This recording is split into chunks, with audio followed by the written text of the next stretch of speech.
गायत्री मंत्र हमारे साथ साथ। ओम भूर्भुवस्सुः तत्सवितुर्वरेण्यं भर्गो देवस्य धीमहि धियो यो नः प्रचोदयात्।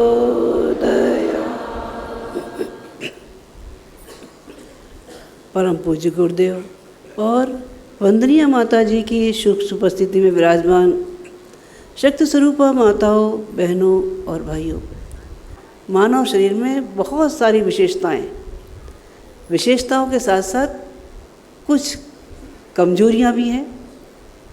मानव में बुद्धि का विकास सबसे ज़्यादा है, लेकिन कुछ चीज़ें ऐसी हैं कि जिसमें दूसरे जीव जंतु बिना किसी मदद के अपने आप कर लेते हैं, लेकिन मानव के बच्चे को किसी न किसी की मदद की ज़रूरत पड़ती है। वो होते ही ना अपने आप खा सकता है, ना पी सकता है, ना उठ सकता है, ना बैठ सकता है। उसको हर पल दूसरे की ज़रूरत पड़ती है, और जब ज़रूरत पड़ती है तब जो उसको समझ में आ जाता है, जो पास में मिल जाता है, उसे जो सीख लेता है सो हो जाता है। इस वातावरण में भी अच्छे तत्वों की तुलना में बुरे तत्व ज़्यादा हैं, और वो ही बच्चे को आकर्षित करते हैं। आकर्षित करने के साथ साथ उसके मस्तिष्क पर वो विचार प्रवाह जमने लगते हैं, और उनकी ओर देख देख के वो भी वही सीखने लग जाता है। जो सीखता है वही बनने लग जाता है।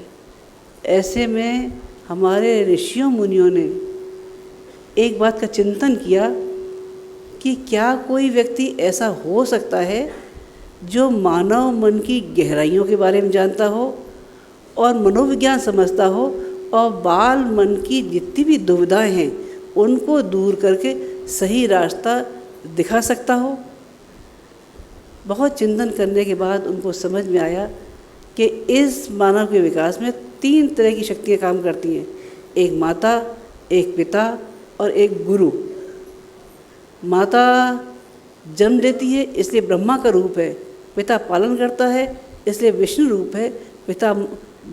गुरु मार्गदर्शक है, इसलिए महेश है।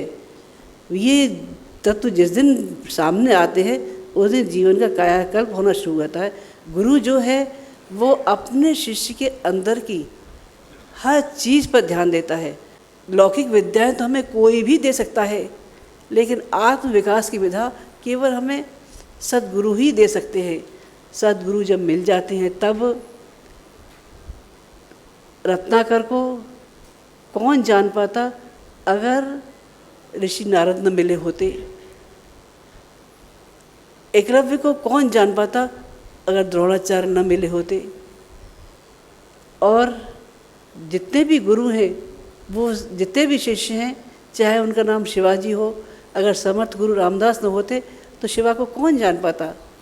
ये पहलू एक गुरु का है, लेकिन इसके साथ साथ एक पहलू उठता है श्रद्धा का।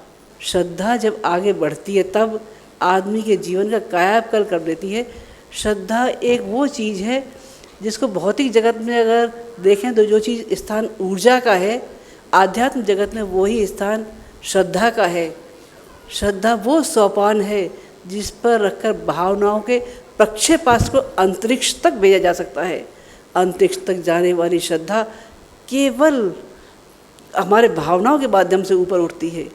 श्रद्धा जब उभरती है तब मिट्टी के अंदर गुरु और पत्थर के अंदर देवता पैदा हो जाते हैं। मिट्टी द्रोणाचार्य की मूर्ति बनकर एकलव्य को तीरंदाजी सिखाई जाती है। मीरा को पत्थर के श्री कृष्ण जहर का प्याला पी जाते हैं। ये श्रद्धा हर एक के अंदर। रामकृष्ण परमहंस की काली अपने हाथों से रामकृष्ण परमहंस को भोजन कराया करती थी। आज भी काली यथास्थान है, लेकिन हम लोगों की श्रद्धा कहाँ है जो उस काली से हम ये कह सके, माँ आज तेरा बेटा भूखा है, अपने हाथ से भोजन करा दे, और माँ को अवतरित होना पड़े। ये श्रद्धा हमारे अंदर से जब जागृत होती है तब आदमी निहाल होता हुआ चला जाता है। श्रद्धा के कुछ पहलू। एक बार कुछ व्यक्ति गांव के शहर जाना चाह रहे थे। रास्ते में पड़ती थी नदी। नदी के पास पहुँचे, उन्होंने देखा बारिश के दिन नदी जो थी पूरे बहाव पर थी, तेजी पे थी, नाव कोई थी नहीं। पूछने लगे, आपस में बात करने लगे, भाई जाना ज़रूरी है, कैसे जाए। पास में एक पंडित जी थे, उनसे पूछने लगे, पंडित जी हमको नदी पार करके जाना है, कोई साधन हो तो बताओ। बोले देख भाई साधन तो नहीं है, लेकिन हाँ एक चीज़ ज़रूर है, हमारे पास एक मंत्र है जिसका जाप करोगे तो आप नदी पार हो जाओगे। बोले अगर डूब गए तो? बोले डूब गए तो ऐसा करना, आप हमारे हाथ पैर बांध के छोड़ जाओ और किसी से कह जाना हम डूबे तो इनको भी डूब देना। अब वो थोड़ा थोड़ा जाना जरूरी था। उन्होंने कहा अच्छा बताओ। उन्होंने कान में बताएंगे, कोई सुन लेगा, कोई दूसरा नहीं सुनना चाहिए। उन्होंने कान में बता दिया। आप भी सोच रहे हो क्या मंत्र है, हमको भी मालूम पड़ जाए। वो मंत्र था राम नाम। उन्होंने कहा बेटा सच्चे मन से पूरी श्रद्धा के साथ राम नाम लेते हुए आप निकल जाओ, रास्ते में कहीं मत देखना, आँख बंद करके पूरे भाव के साथ चले जाओ।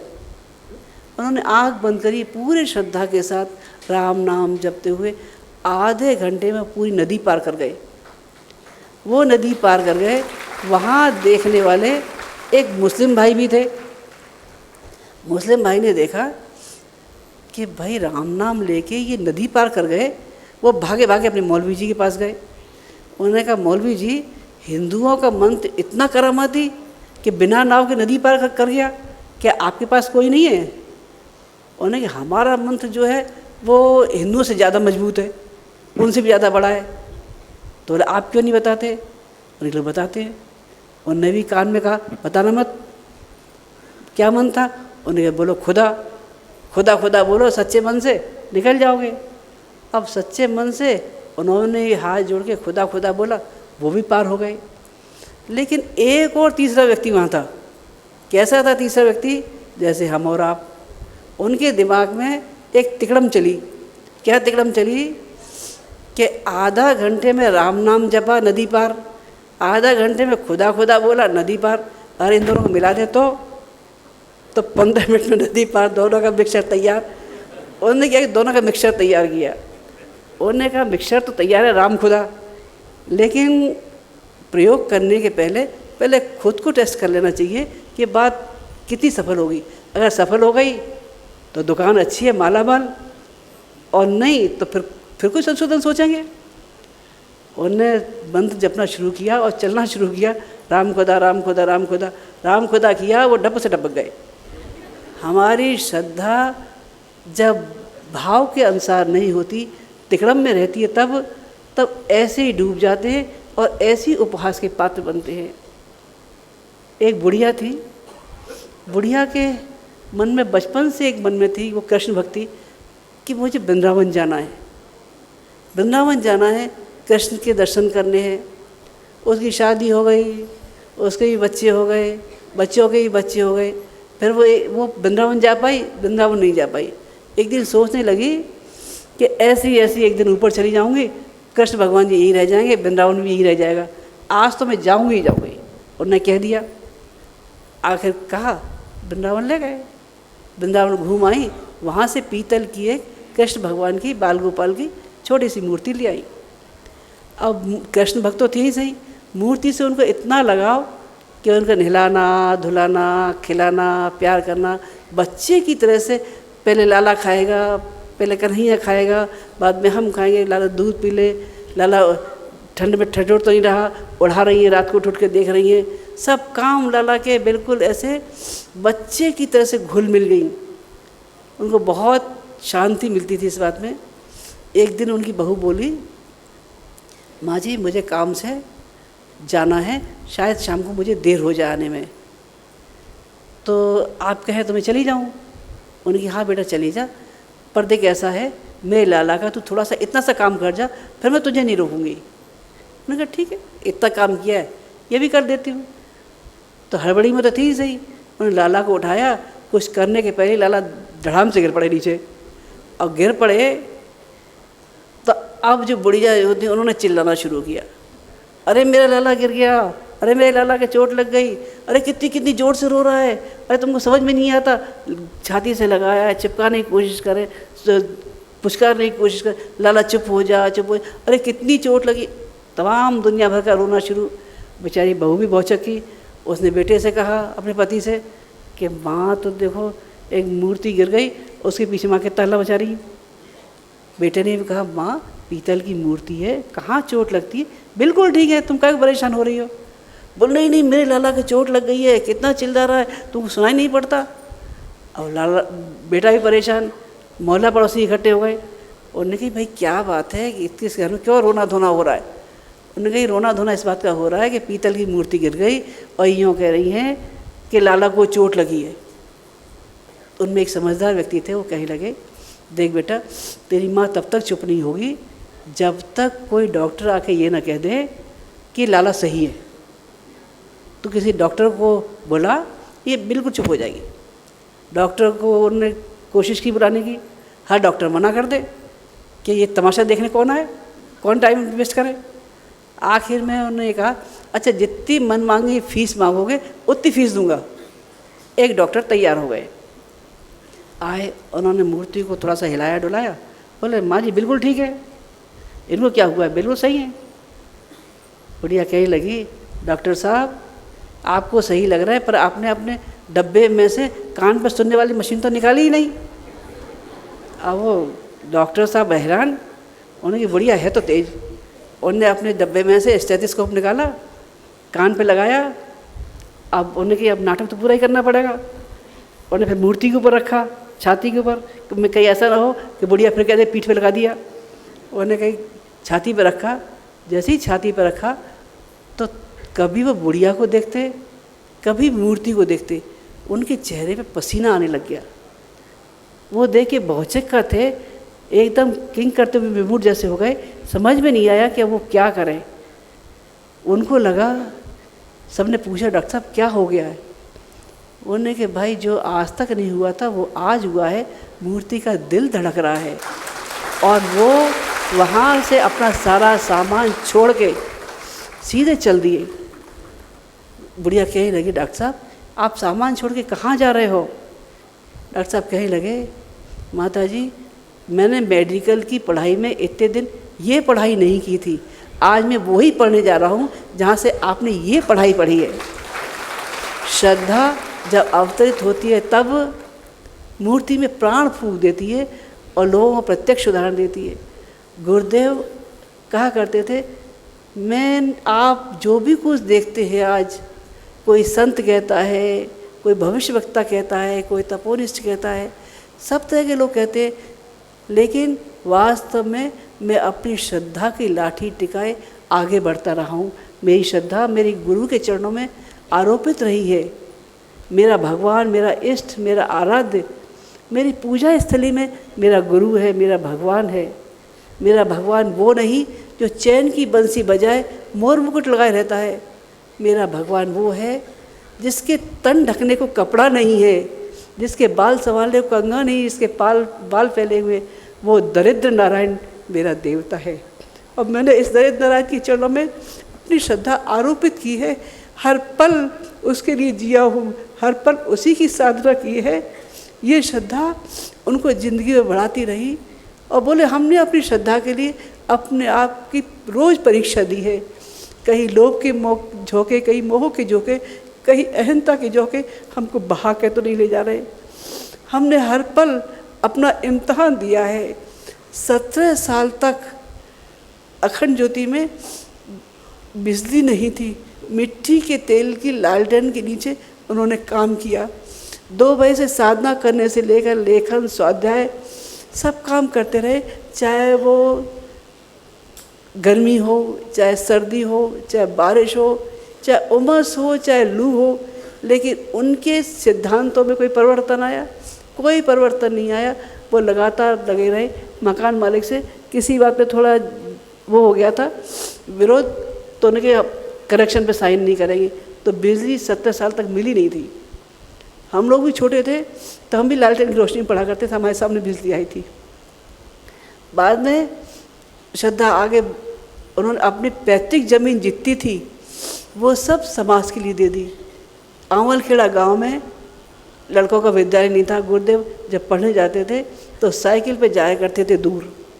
तो बोले जब हम साधन संपन्न थे, हम साइकिल खरीद सकते थे तो हम जा सकते थे, लेकिन जिनके पास कोई साधन नहीं है वो क्या करेंगे।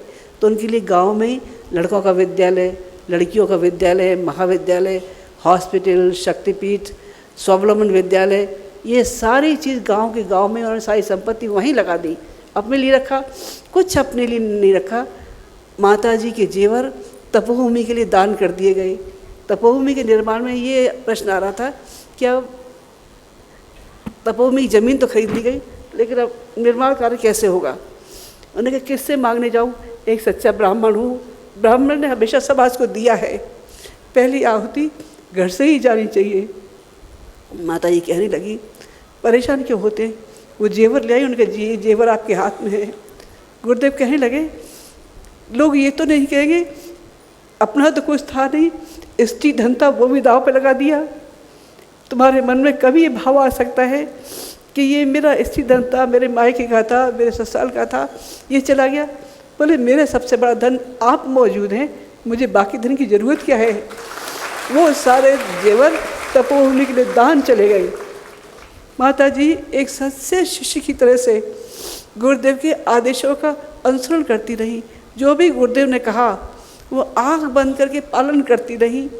गुरुदेव के जाने के बाद उन्होंने अपने आप को संभाला ही नहीं, अपने कलेजे पे पत्थर रखकर अपने बच्चों को आगे बढ़ना बताया, कदम से कदम बढ़ाकर प्रोत्साहन दिया। जितने भी अश्वमेध हुए वो इस बात के साक्षी हैं कि प्रथम कदम माता जी ने बढ़ाया, साथ में अपने बच्चों को साथ ही, बच्चों चलो तो सही, बच्चों का पुरुषार्थ, उनके हौसले, उनकी हिम्मत, माता जी का संरक्षण हमारे अश्वमेधों की सफलता की कहानी आज भी कहते हैं। इस मिशन को भावनाशीलों ने सींचा है। वो लोग जिन्होंने अपना दिन देखा न रात देखी, जब भी गुरु का आह्वान आया अपना सब कुछ दांव पे लगा कर दौड़े चले आए और हर काम के लिए हमेशा तत्पर रहे, बिना अपने त्याग के किसी मूल्य की चाह न किए बगैर। ऐसे लोगों का ये मिशन हमेशा ऋणी रहेगा। श्रद्धा जब उभर के आती है तब बूढ़े हारे थके जटायु के अंदर वो शक्ति बढ़ जाती है कि वो महाबली रावण से सीता को बचाने के लिए टकरा जाते हैं। रीछ बानर साधनहीन होने के बाद भी पत्थरों और लकड़ी के पेड़ों के सहारे वो रावण की सेना से जूझ पड़ते हैं, समुद्र में पुल बांध देते हैं और लंका को फूंक आते हैं। शबरी जिसके पास कुछ नहीं था, अपनी श्रद्धा के बेर लेकर संचित राम के चरणों में पहुंच जाती है। हे राम, ये मेरी जीवन भर की कमाई, मेरे पास कुछ नहीं सिवाय बेरों के, पर मेरी श्रद्धा है, आपके चरणों में अर्पित है। इस श्रद्धा ने, इन भावनाओं ने मिशन को जीवंत रखा है। संत माधवदास हिमालय की कंदराओं में, पहाड़ों में, जंगलों में साधना किया करते थे और बड़े साधक थे, तांत्रिक भी थे, सब बात थी। एक दिन तेग बहादुर जी ने उनसे कहा, संत माधवदास जी, क्या लोगों की पीड़ा, मुग़ल साम्राज्य का आतंक आपको दिखाई नहीं पड़ता? जो आँख बंद करे बैठे हैं, क्या आपको उनकी कराह, जो उनके ऊपर अत्याचार हो रहे, वो सुनाई नहीं पड़ते? संत माधवदास उठ खड़े हुए, अपने नए रूप में बंदा बैरागी बनकर, और मुग़लों के ऊपर टूट पड़े गुरु आदेश के ऊपर, और तब तक लड़ते रहे जब तक उनके शरीर की बोटी बोटी नहीं छीन दी गई, तो उन्होंने उफ तक नहीं की। पंच प्यारों ने अपना रक्त बहाने में भी कभी कसर नहीं छोड़ी, उफ तक नहीं की। ये मिशन ऐसे ही लोगों का ऋणी रहा है। आरुणी छोटा बालक था, गुरु ने कहा, बेटा जरा देख के आना, बारिश हो रही है, कि मेड़ पे से पानी अंदर ना आ जाए। बालक चला गया, जाड़े की रात थी, मेड़ बांधने की कोशिश करी, बच्चे से मेड़ बंधी नहीं। उन्होंने कहा अब क्या करूं, खुद ही चट्टान की तरह से मेड़ पर लेट गया, ये सोचकर मेरे गुरुद्वारे पे, मेरे गुरु आश्रम में कहीं पानी न भर जाए, और रात भर उस पानी में पड़ा रहा। सुबह जब धम्म ऋषि आए उन्होंने आज उन्हीं को लेटे देखा तो कहा, बेटा छाती से लगाया, मेरी सारी विद्याएं आज से मैं तुम्हें देता हूँ। गुरुदेव के अनुदानों के ऋणी शिष्य हो सकते हैं, अपनी श्रद्धा के बल पर उनको अनुदान मिल सकते हैं, लेकिन आज हम गुरुदेव से ये प्रार्थना करेंगे, हे गुरुदेव अनुदान और वरदान प्रभु जो मांगे उनको दे देना। गुरुदेव हमें निज अंतर की पीड़ा में हिस्सा दे देना। ओम शांति। अब आप शांति कुंज वीडियो यूट्यूब चैनल देखें कभी भी कहीं भी। डाउनलोड करें शांति कुंज वीडियो मोबाइल ऐप, उपलब्ध है गूगल प्ले स्टोर एवं एप्पल स्टोर पर भी। हमारे YouTube चैनल शांति कुंज वीडियो गायत्री परिवार को सब्सक्राइब करें एवं बेल आइकन जरूर दबाएं ताकि गायत्री परिवार की विभिन्न गतिविधियों की जानकारी आपको मिलती रहे।